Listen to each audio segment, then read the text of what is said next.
Bonjour encore, j'ai fait cette vidéo pour vous expliquer c'est quoi le code barre. Vous voyez ça? Ça c'est le code barre.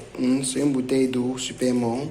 Tous les produits que vous allez voir ont des codes barres. Celui-ci, où est son code barre? Voilà, voilà son code barre. Vous voyez comment il est? Cette bouteille d'eau, cette bouteille de jus, voilà son code barre. Dans le code barre, c'est l'identifiant qu'on met sur les produits. C'est un peu comme, on ne peut pas mettre juste le nom. Parce que plusieurs entreprises peuvent avoir le même nom du produit. Donc, sauf si quelqu'un parle protégé par un droit d'auteur, etc. Mais sinon, tous les produits, en plus du nom, de la marque, de la description, ils doivent avoir cet identifiant. Et vous voyez, cet identifiant, il est propre à cette bouteille-ci. Donc, tous les modèles fabriqués avec ce conditionnement en verre, cette contenance de 300 ml auront ce code barre. Si on change déjà la contenance, donc si on ne change, si ce produit-ci est en verre et qui décide de mettre le même produit dans la bouteille en plastique, le même exactement même contenance, alors il change de code barre. Ça fait deux produits différents puisque les prix seront d'ailleurs différents. Et même s'ils ont le même prix, ils doivent être différents. Donc c'est ça. Donc quand vous commandez le code barre, la chose la plus importante, ce n'est même pas ce chiffrement-ci. La chose la plus importante, c'est cette série de chiffres 1, 2, 1, 2, 2, et ainsi de suite. C'est cette série de chiffres-là qui est importante. Car si vous avez juste la série de chiffres qui est en bas là, je vais essayer de lire 1, 121, 912, 772, 003. Si vous avez cette série de chiffres, alors vous retrouvez l'équivalent du code avec les lignes que vous voyez verticales là. C'est ça le code barre. Chaque produit doit avoir son code barre. Pourquoi?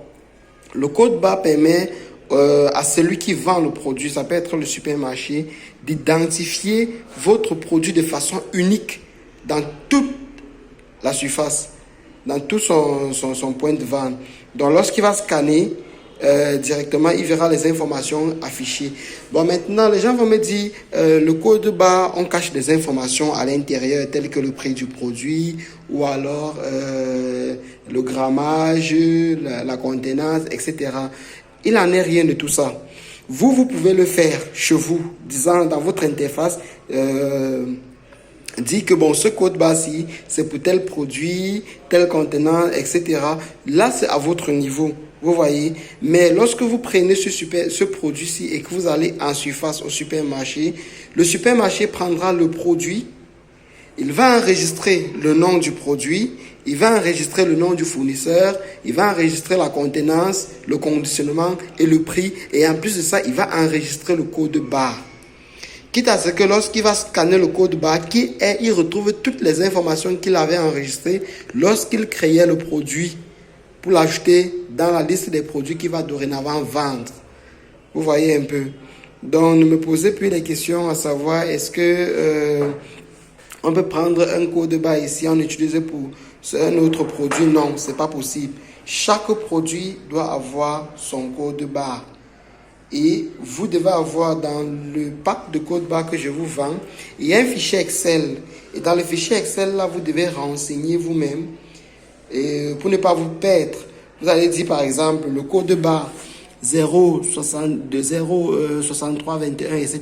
Si celui-ci par exemple appartient à mon produit poudre de citronnelle de grammage 300 grammes. Voilà, ça c'est l'exemple. C'est comme ça que vous allez procéder. Vous allez prendre un autre code barre, dire que ça appartient au lait d'or. L'autre code barre dit que c'est pour le ginseng, l'autre pour le ail plus ninja. Donc c'est vous qui allez écrire ça pour ne pas utiliser un même code barre deux fois. Donc comment est-ce qu'on l'utilise une fois que vous avez commandé? Donc quand vous commandez, dans le dossier qu'on vous donne, il y a des codes barres déjà en image. Ce sont ces codes barres que vous envoyez à votre infographe pour qu'il puisse ajouter lorsqu'il est en train de concevoir l'étiquette. Donc, lorsqu'il conçoit l'étiquette, il met par exemple les informations telles que les vertus du produit, le nom du produit, etc. Il prend le code barre que vous l'avez donné et il l'ajoute sur le produit. Ne faites pas générer les codes barres en ligne sans avoir les autorisations. Un code barre ne s'obtient pas à la volée. Un code barre ne se ramasse pas. Quand vous voyez un code barre, Là où vous avez acheté votre code barre, on sait que le code barre appartient à telle entreprise. Donc, il y a des gens qui font une grosse arnaque en ligne. Ce qu'ils font, c'est quoi?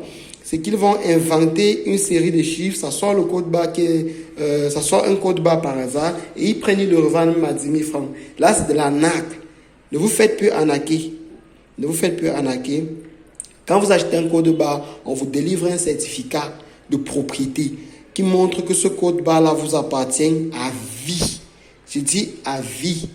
Donc là, je vais, lorsque je dis à vie, c'est entre parenthèses, parce que je vais vous faire une autre vidéo où je vais vous expliquer clairement pourquoi ces codes barres sont à vie et pourquoi il y en a d'autres codes barres qu'on paye l'abonnement par an.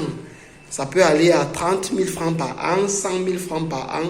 Ce sont toujours les codes barres authentiques générés par GS1. Donc, je ferai une vidéo pour mieux expliquer la différence entre ces codes barres-ci et ceux-ci. Pourquoi ceux-ci sont moins chers? Pourquoi est-ce qu'on peut les utiliser à vie et les autres, on doit les renouveler? Vous le saurez dans la prochaine vidéo.